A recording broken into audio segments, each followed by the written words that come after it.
Student, जैसा कि आज मैं आप लोगों को क्लास 11th के स्टूडेंटों के लिए एक टॉपिक लेकर आया हूँ, सेट। सेट क्या होता है बच्चों?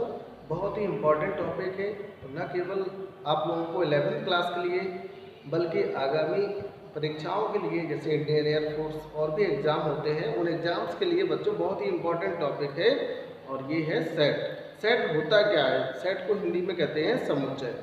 तो बच्चों आज हम सेट के बारे में चर्चा करेंगे और ये भी पता करेंगे कि सेट कितने रूपों में लिखा जाता है, कितने फॉर्म में लिखते हैं और कितने प्रकार होते हैं इसके, और इसको किस तरह से हम लोग लिख सकते हैं। ठीक है, चलिए सबसे पहले हम सेट होता क्या है, समुच्चय के बारे में समझते हैं। समुच्चय क्या होता है बच्चों? अगर इंग्लिश में इसको डिफाइन करें सेट को, तो collection of well defined things. इसका मतलब होता है कि ऐसी वस्तुओं का संग्रह जिनको हम वेल डिफाइंड मतलब अच्छे से सुपरिभाषित कर सकें। ये सुपरिभाषित शब्द क्या होता है ये आप लोग समझ लीजिए।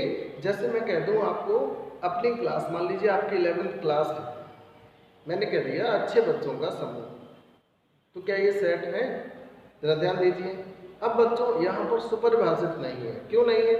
क्योंकि अच्छे बच्चों, अब किसी हर एक टीचर का नज़रिया अलग अलग होता है। हो सकता है मेरी नज़रों में कुछ बच्चे ये अच्छे हैं और दूसरे टीचर्स की नज़रों में कोई और बच्चा अच्छा है, तो बच्चों यहाँ पर विरोधाभास है। तो इस सिचुएशन में वेल डिफाइंड नहीं कह सकते हम।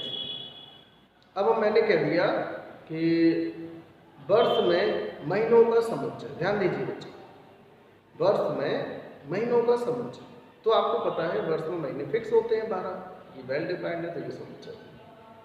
मैंने कह दिया, एक और एग्जाम्पल ले लेते हैं बच्चों, मैंने कह दिया कि अच्छे खिलाड़ी का समुच्चय, अच्छे खिलाड़ियों का समुच्चय, तो आप ये भी बच्चों विरोधाभास हो गया। तो जब किसी भी चीज़ में विरोधाभास हो, कोई चीज़ वेल डिफाइंड ना हो, तो उसको हम समुच्चय नहीं कहेंगे। ठीक है, चलिए तो समुच्चय समझ में आया। सेट क्या होता है बच्चों, ये भी क्लियर हो गया कि ऐसी वस्तुओं का संग्रह जिनको हम सुपरिभाषित कर सकते हैं। अब बच्चों सेट कितने फॉर्म में होता है, समुच्चय जो होता है कितने रूपों में लिखा जाता है और कैसे लिखते हैं, ये भी ध्यान रखिएगा।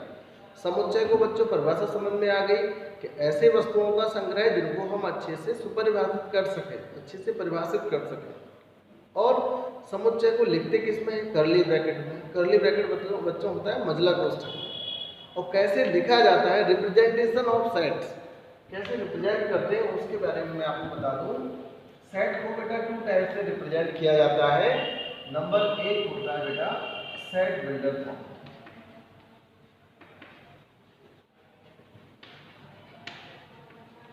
और सेकंड होता है रोस्टर।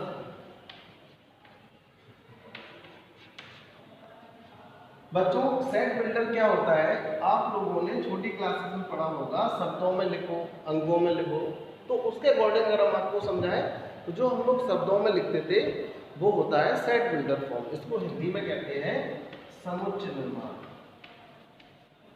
किस निर्माण से लिखा जाता है बेटा? समुच्चय निर्माण। 2 मेथड होते हैं इसके, समुच्चय निर्माण विधि और तालिका। जैसे बच्चों मैंने लिख दिया, कोई सेट को हमेशा कैपिटल लेटर से डिनोटेट करते हैं। जैसे मैंने लिखा x सप्ताह के 7 दिनों का, ऑब्लिक भी लगा दिया बच्चों, ऑब्लिक नहीं लगा कर कोई कॉमा भी लगाओ तो आप समझ जाइएगा x सच दैट का मतलब होता है इस प्रकार। तो x इस प्रकार है जिसमें सप्ताह के कितने दिन आते हैं? 7 दिनों का समुच्चय। तो बच्चों एक ये लिखा है, एक मैंने लिख दिया आपके सामने, यहाँ पर लिख दिया रविवार, सोमवार,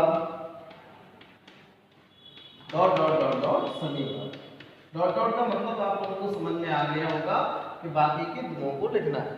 तो बच्चों जब हम बात करते हैं यहाँ पर, हम देखिए बहुत जरूरी होता है कोई भी चैप्टर पढ़ने से पहले तो आपको पता होना चाहिए कि सेट होता क्या है। तो बच्चों आपको समझ में आ गया होगा कि well defined in collection of well defined things, उन वस्तुओं का संग्रह जिन्हें हम सुपरिभाषित कर सकें। और दूसरी चीज, समुच्चय जब समझ में आ गया तो समुच्चय कितने रूपों में लिखा होता है ये भी पता होना चाहिए। तो बच्चों हमने देखा कि समुच्चय 2 रूपों में लिखा होता है, दो मेथड से लिखा होता है कोई भी सवाल होता है।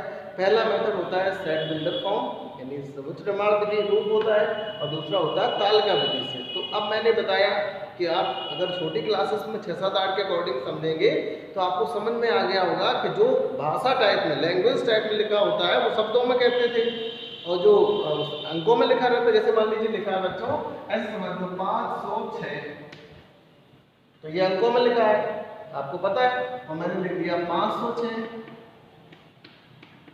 तो बच्चों ये क्या हो गया शब्दों में। तो ये जो भाषा टाइप का लिखा रहता है लैंग्वेज, वो हमेशा बच्चों समुच्चय निर्माण विधि होती है, और जो आपका अंकों में लिखा हो कॉमा लगा के लिखा हो वो तालिका विधि होती है। तो बच्चों आप देख रहे हैं तो ये कौन सी विधि है, समुच्चय निर्माण विधि। ये कौन सी विधि है बेटा, तालिका विधि। तो आप लोग ये याद रखेंगे कि समुच्चय निर्माण विधि क्या होती है, तो तालिका विधि क्या होती है। तो बच्चों जैसे मान लीजिए हमने एक और लिखा है x x 2 से भाज्य संख्याओं का समुच्चय, ठीक है। तो मैंने लिख दिया यहाँ पर a बराबर 2 4 6 8 डॉट डॉट डॉट। तो बच्चों अब आप देखकर बता सकते हो कि ऊपर वाला है समुच्चय निर्माण विधि में लिखा है और नीचे वाला लिखा है आपका तालिका विधि। तो बच्चों क्या आप लोगों को समझ में आया समुच्चय क्या होता है, फिर समुच्चय कितने रूपों में होता है, ठीक है। अब आगे बढ़ते हैं, तब तक आप इसका स्क्रीनशॉट ले लीजिए।